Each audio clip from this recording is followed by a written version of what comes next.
Guys, welcome back to the newest week of Winning Easy. Yeah. Dan, Wade, you know us by now. I hope so.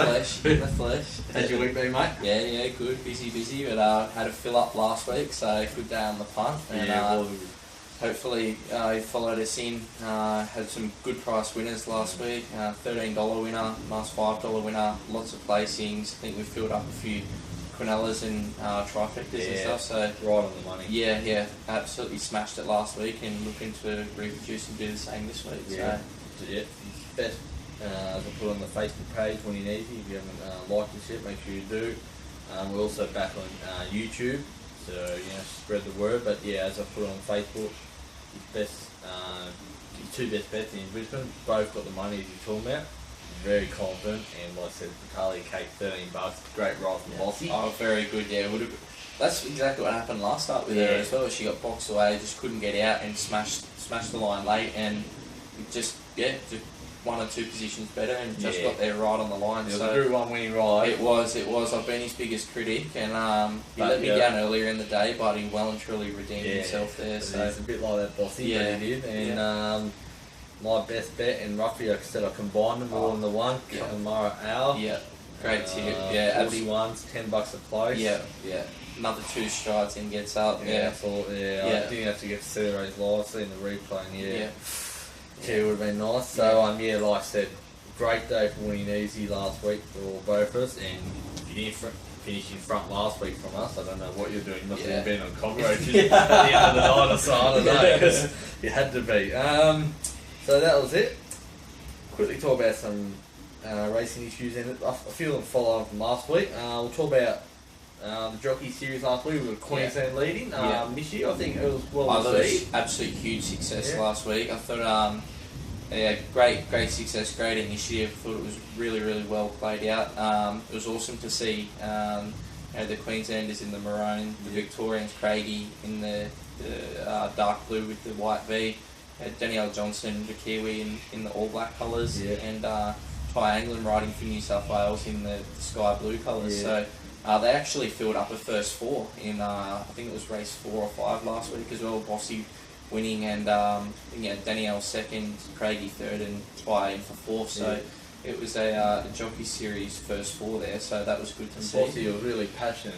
He was, he stand up, he gave a big salute in the audience there. So he's actually really passionate about this concept. It's good to see. We've got legendary the Gouch. He's up here this week representing Victoria. Absolute champion Gouch, It's good to see the Gouch up here. I don't know when the last time he rode in Queensland. Maybe Tempest Toss. Magic Moons Day. Maybe. He was a gun ride there. Cheers, Gouch, by the way. It's good to see these jocks come up, and they're taking it seriously. So, I said off-season time, our summer carnival, it's good to see us highlighting something positive about racing Queensland. Let's talk about negative, because it's been a week since the Queensland prize money announced, and now that everyone's had a chance to actually see the whole report, and it really is as bad as everyone thought. We talked about how bad it was last week, the major details that were released, but geez, it's terrible. It really is. It's terrible.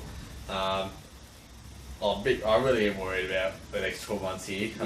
We need Eagle Farm back, which is May, but in the meantime, Eagle Farm's not going to be the fix. No, that's right. It's a help. Because people do like betting on the better tracks.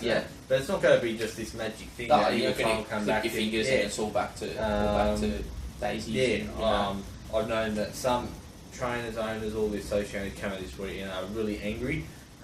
And I know like some big syndicators like On Track Thoroughbreds, heard of Brazen Bow and stuff. He's Grant Morgan, who's based on the Gold Coast. He's come out and said that all his horses in the future that he buys yearlings, they will not be trained up here. They'll all be sent to New South Wales, Victoria, and that's only the start. You know what I mean? Like and you can't blame them going south, as we said. You just can't blame them. That's right. Better prize money. Yep. And it's not just the better prize. I think there's another thing we need to talk about here is actually the facilities up here. Yes. I know Eagle Farm's going to be all brand new and stuff and that, but I think the training facilities and just in general. That's another issue, mate. Yeah. We know it is an issue, and there's a lot of issues, like we said, that make up why Queensland racing's going backwards. Yeah. So, when you say about training tracks, though, I think there is a bigger issue as well that needs to be addressed, and it's these better horses getting, exclusive access to, like the course proper, or, access to Flemington or Moonee Valley, or all these courses, and all the little guys don't get a chance. And it's very much similar wherever you go. If you're a big name trainer and you've got, hundreds of horses, you can waltz into any track, work your horse here, choose what time, choose where to work, choose, this, that and the other. And like you're saying, the training facilities are pretty poor as it is, and these guys are, taking the run of the mill at everything and leaving the little guy in the dust. And with the lack of facilities as it is, it's just making it so hard. Up here, definitely, like I said, is an issue.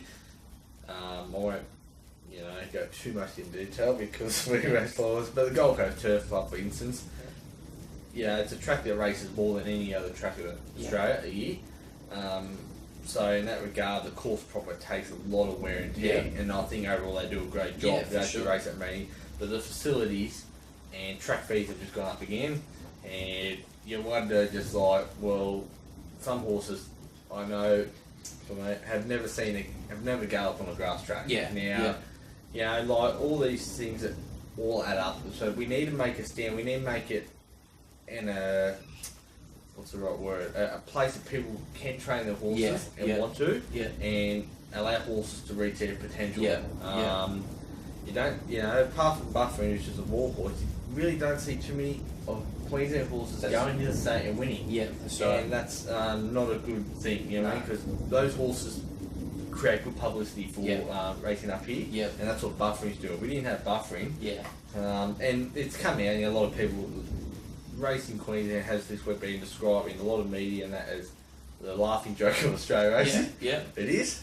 An embarrassment.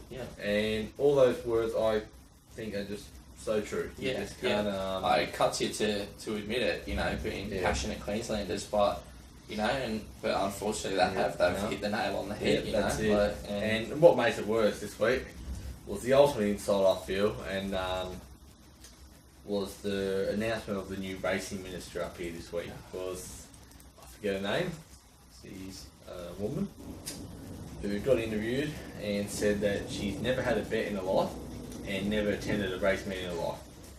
Now, that is an absolute disgrace, and the Palisade government should be absolutely ashamed of themselves. They're showing no interest in racing at all. Well, could you imagine if our new Prime Minister, his first speech or her first speech, thanks for electing me, guys. This is the first time I've ever been in Parliament, the first time I've never even heard what Labor or Liberal or anything is, people would be in uproar. And I'm surprised they're not here. Well, it's happened too many times up here, the racing ministers know nothing. But this one was the ultimate insult. To come out and say that, and then she was trying to justify saying, I think that might be a good thing because I can be impartial and all this. She wouldn't even know what end of a horse is which. And yet she is in charge of all three codes up here, and that is just an ultimate kick in the guts. That really was. That was just a disgrace. I don't know who in the government up here, the state government, if there's any ministers up here actually have any interest in racing. But I'm sure there's someone at least who's had at least a bet. Well, someone at least understand, mate. Like, I just don't understand. How can the stakeholders of the industry, the trainers, jockeys, all that, the owners association, how can they go to her with an issue and expect and say, this is an issue, we need to raise this with you, and she will look at you dumbfounded like, what the hell's that? She's got no idea. Let's start a campaign for Queensland's new racing minister to be Johnny Howard. Bring back Johnny. That's what I reckon. I hope Johnny had a pun. But anyone to, I'll put my hand up if I was able to get him in. Someone has got to be. There's got to be someone higher than her in the minute. Oh, that's just terrible. Like, that is just terrible. Like, it's a laughing. That is a laughing joke. Her face with the image of the racing minister portfolio is just a joke. You know, she has no idea about racing, as I just said, and then she was trying to make a deal about it, or a big deal about that, trying to justify it. All it is, that shows from the government up here that they don't care about racing, and that they're just giving the portfolio. Let's get the facts right. It is the third biggest industry in the country, and you've just given the portfolio one of the biggest money things the government make out of the industry to someone who doesn't know, and they're just treated like that. It's just unfortunate. Well, come back and bite them in the, you know what. There's been a lot. There's been a lot of debate this week. Also, just quickly talking about, you know, who's to blame for this, and we've had a lot of debate. And I'm going to give a bit of a plug here to a website, a Let's Go Horse Racing website. It's freedom of speech. They're very passionate racing people. It's based on Queensland racing. They do other articles in the state, but they really focus on. They've been trying a bit like us, trying for a few years now to really get this state going forward, and they don't hold back. They tell it as they see it. Well, that's what we need. And I think it's great. And so if you check out Let's Go Horse Racing, and I had a few articles this week on Bob Bentley versus Kevin Dixon. Now, both in my eyes were not good for racing, but I said from day one, and I have been proven right, that Kevin Dixon would be worse than Bob Bentley.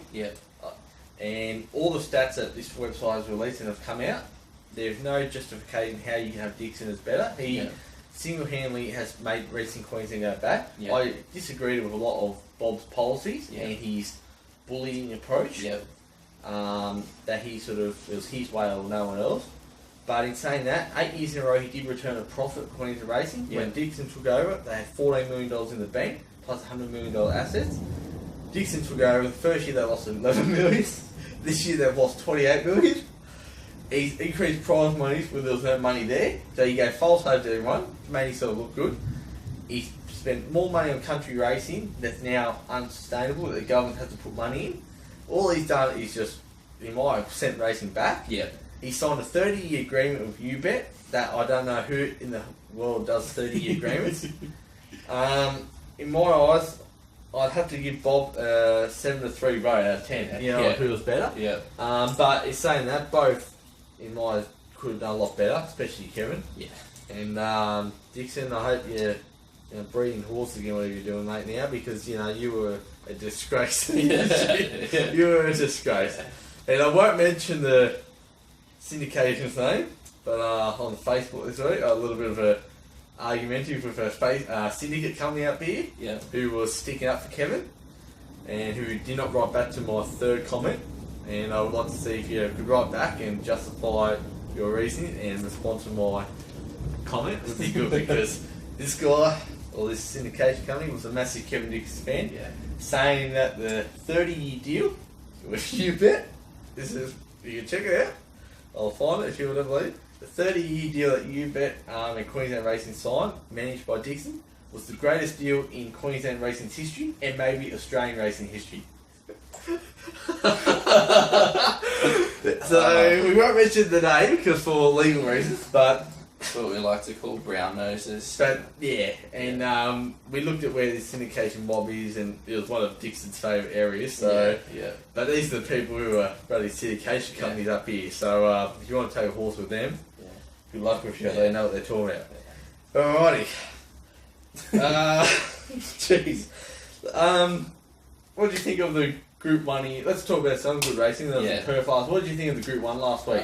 Absolute superstar mare / filly. Yes, which I put my hand up here. I must boast. I've been saying this for since the second start. This is a filly of just untapped potential, and I no doubt she'd win last week. And she justified it. Absolute superstar horse. Sky's the limit. I just her turn of foot is amazing. Like when her turn of foot, that is just all good horses have a turn of foot, and she's just got it and pinches that break, and she's got fighting quality as well. Like she's had to fight in some of her wins, but she just keeps winning, fight and fight. Another absolute peach from W Pike as well. He's one of the world's finest. Forget just Perth or Australia. He's up there, if not on top of anyone in the world. I think he potentially, I know this guy's massive Pike, massive fan, but this guy right next to me, massive Pike fan. And I've got no doubt in the world, in my opinion, like you, that he's world class. And I'd probably almost say I almost say nearly best jockey in Australia. He's top 3 in my opinion for sure. I would like to see him. We'd love to see him. I think he needs to come over Melbourne. Yeah. And mix it with another level. Definitely, and that's the one thing.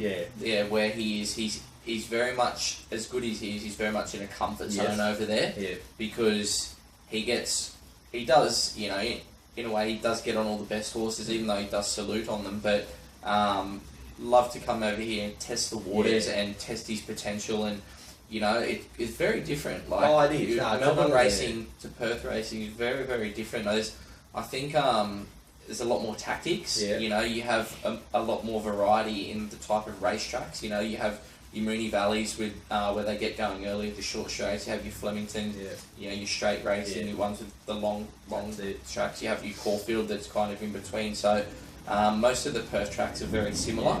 So and they don't generate as often those big fields, those full capacity, you know, 16, 18 horse fields. So for Pikey to come over and compete against you know, these Victorian jocks, I think it would be absolutely outstanding. He's come over a few times. He hasn't had much success a couple of rides. And, you know, I hope he doesn't get deterred by that. No, that's right. You know, I think he really should and test himself, because you know it's Melbourne. You know, it's big boy central. Yeah, that's where you know it's another level. Yeah. You know, just the whole the racing industry. It's another level. I'd like to see him even go to Sydney in that, right? Go that other way riding. Yeah. You know what I mean? There's little things that's what makes a complete jockey. No doubt he's up to it. Yeah. There's no doubt. You know, he's just a freak. But let's hope for somewhere down the track a potential clash for this superstar with Winx. Wouldn't we love to see that? Yeah. That'd be absolutely outstanding. Another freak female.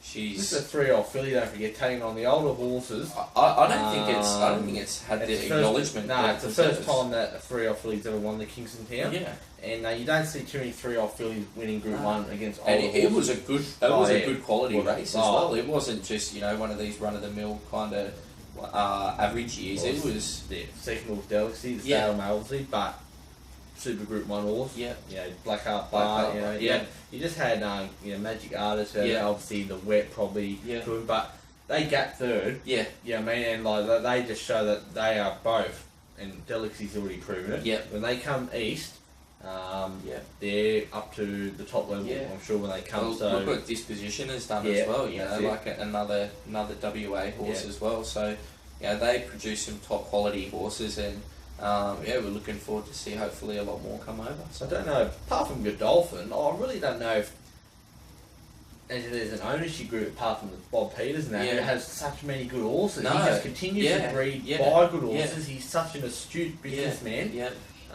You know, he's obviously got the best jock in that, but he's just such a professional run. And his horses, they just, you look at their form. And, you know, great job to all the.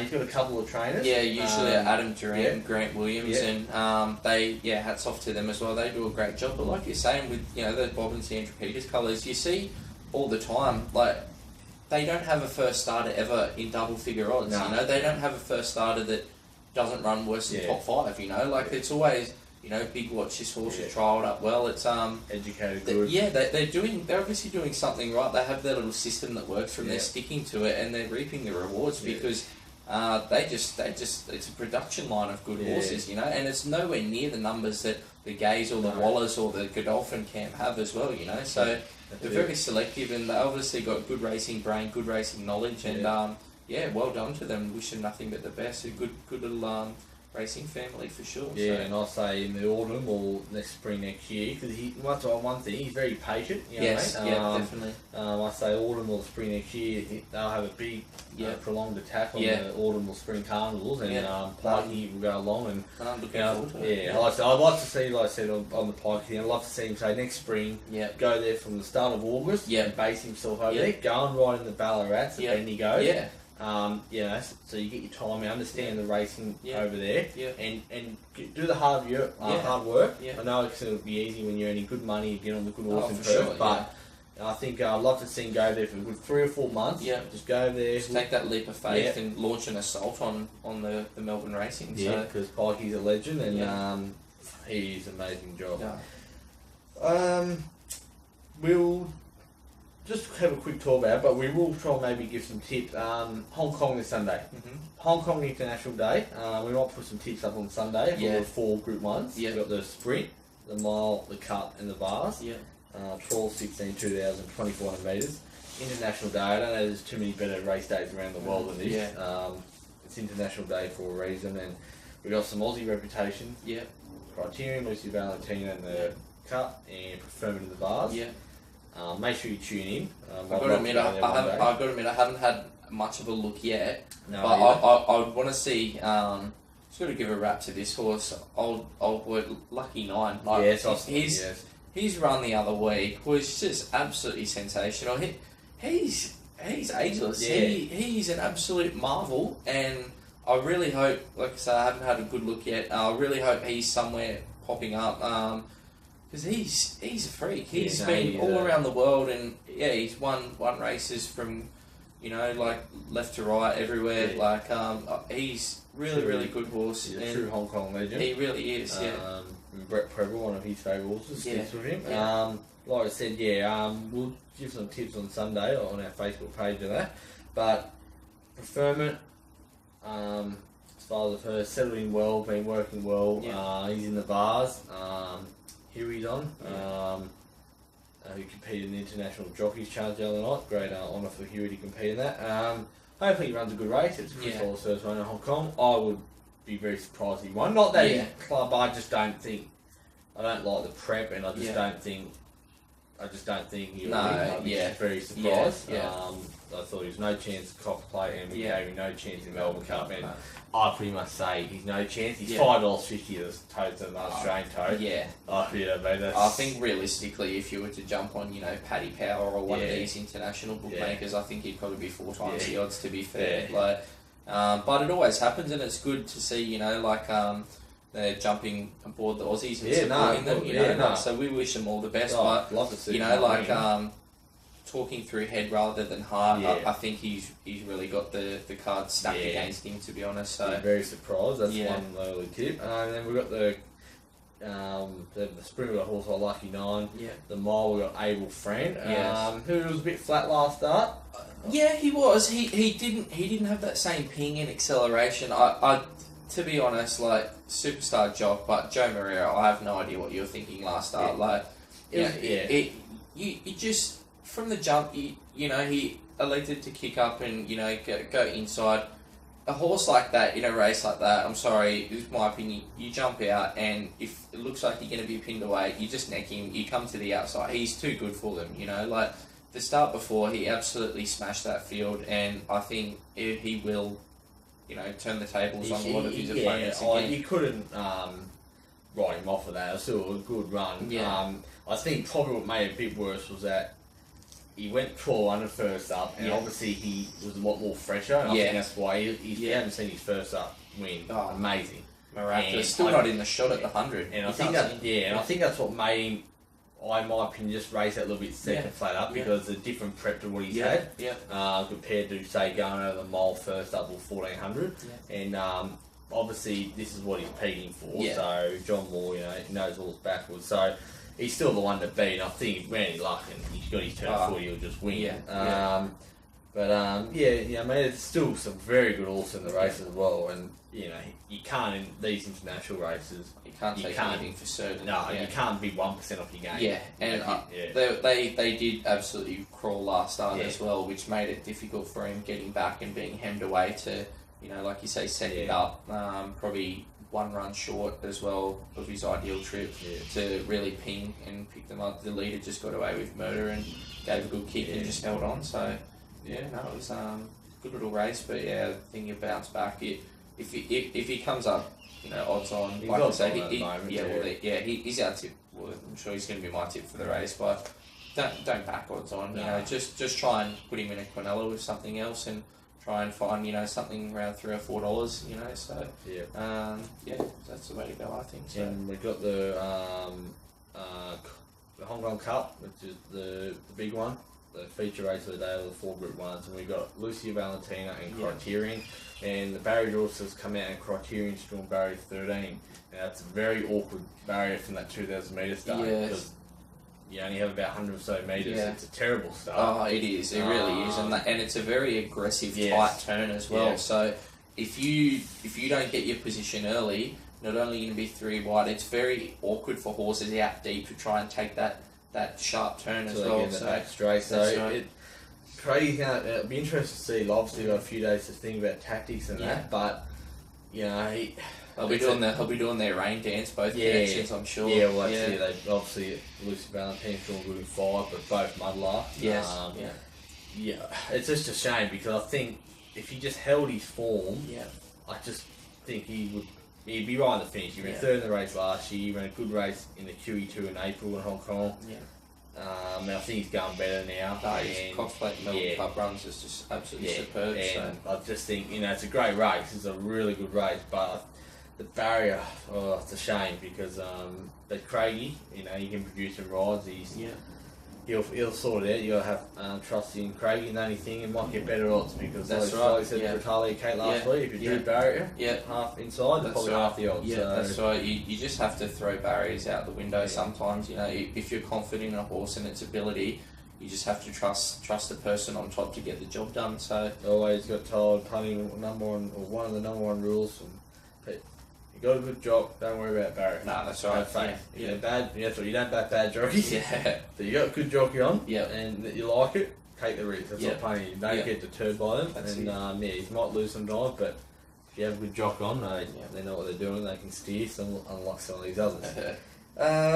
Anything else? I think we've touched on most things for the week. But we've got the big race at Randwick on Saturday. Got the Villiers Stakes. Time race. Yeah, it looks if being a bit harsh, I think it does look a bit down on quality. Our favourite at the moment, Happy Clapper, won 4 of its last 5 starts. Looks the one to beat. Interesting horse you've got up the top there. It's somewhat from the Godolphin stable. It's blessed with a lot of ability as well. Don't think it's suited by right at the top of the waist, but it looks a really, really good race and very open, competitive race. Probably not the quality we're used to seeing, but should be a cracking race. Very competitive.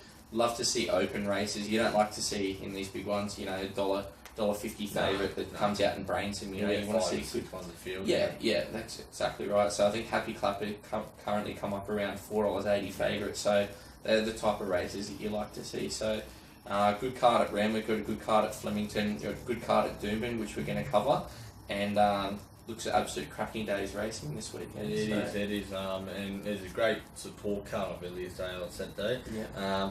Won't talk about the Villiers my tip, but I'll put my tips up on Facebook, and I will I'll give you the winner in 3 selections on tomorrow or Saturday morning. And I'll guarantee out of my 3 selections, you'll get the winner. Hold me to that next week.